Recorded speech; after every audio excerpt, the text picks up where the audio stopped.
Beauty, हमनी के relationship के ज्यादा दिन हो गए और हमनी के शादी कर लेनी चाहिए। शादी?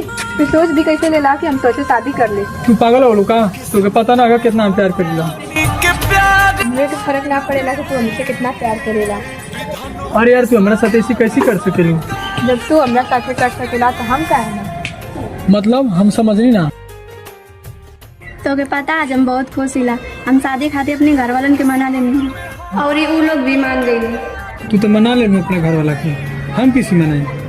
हमके पता कि हमारे घर वाला ना मन। तो के पता तू का कहत हुआ, तू ना मिलबा तो हम मर जाए। तू मरे चाहे जिया, हमें कोनो फर्क पड़ेला ना।